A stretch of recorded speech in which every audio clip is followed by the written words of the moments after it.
Hello നമസ്കാരം. Campus ബെല്ലിൻ്റെ ഒരു tip ഇന്ന് നമ്മൾ പങ്കുവയ്ക്കാൻ വേണ്ടിയിട്ടാണ് ഇന്ന് വന്നിരിക്കുന്നത്. അതായത് ഇനി മുതൽ സ്റ്റുഡൻസ് ഇൻ്റർനാഷണൽ എഡ്യൂക്കേഷൻ ആയിക്കോട്ടെ, ഡൊമസ്റ്റിക് എഡ്യൂക്കേഷൻ ആയിക്കോട്ടെ, ഒരു കോഴ്സ് ചൂസ് ചെയ്യുന്നതിന് മുമ്പ് എന്താണ് ശ്രദ്ധിക്കേണ്ടതെന്ന് എന്നതിലുപരി ഏത് പെർസ്പെക്റ്റീവിൽ ചിന്തിക്കണം എന്നാണ് നമ്മളിന്ന് പറയുന്നത്. ഒരു വിദ്യാർത്ഥി എപ്പോഴും ഇനി മുതൽ കോഴ്സുകൾ എടുക്കുന്നതിന് മുമ്പ് വിദ്യാർത്ഥികളും പേരൻസും സെല്ലേഴ്സ് പെർസ്പെക്റ്റീവിൽ വേണം ഇനി മുതൽ കോഴ്സുകൾ ചൂസ് ചെയ്യാനായിട്ട്. അതിനൊരു ഉദാഹരണം പറഞ്ഞു കഴിഞ്ഞാൽ, നമ്മളിപ്പോൾ ഒരു സ്വർണ്ണക്കടയിൽ ചെന്ന് സ്വർണം വാങ്ങിക്കുക. നമ്മൾ ടോട്ടലി വിശ്വസിക്കുകയാണ് ഈ സ്വർണ്ണക്കടക്കാരൻ നമുക്ക് നല്ല സ്വർണം തരും, ഇത് ഏറ്റവും ക്വാളിറ്റിയുള്ള സ്വർണ്ണമാണ്, നമ്മുടെ പൈസയ്ക്ക് വർത്തിയാണ്. അത് ബയേഴ്സ് പെർസ്പെക്റ്റീവാണ്.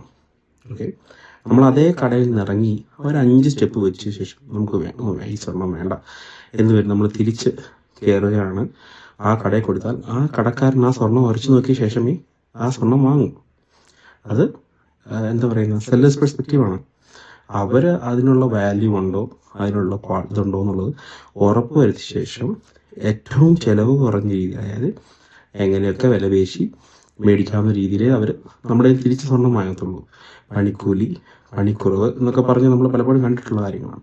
അപ്പോൾ അതുപോലെ തന്നെ ഒരു കോഴ്സ് സെലക്ട് ചെയ്യുമ്പോഴും ഈ ഒരു പെർസ്പെക്റ്റീവിൽ, അതായത് സെല്ലറിൻ്റെ പെർസ്പെക്റ്റീവിൽ ചിന്തിച്ച് നമ്മൾ സെലക്ട് ചെയ്ത് കഴിഞ്ഞാൽ നമുക്ക് പിന്നീട് റിഗ്രറ്റ് ചെയ്യേണ്ടി വരില്ല എന്നാണ് നമ്മുടെ ഇന്നത്തെ ടിപ്പ്.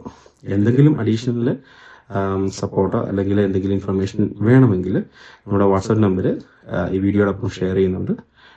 സ്റ്റുഡൻസ് എന്ന് പറയുമ്പോൾ ഏത് സ്റ്റുഡൻസിനും, ഏത് പ്രായത്തിലുള്ള സ്റ്റുഡൻസിനും നമ്മളെ കോൺടാക്ട് ചെയ്യാം.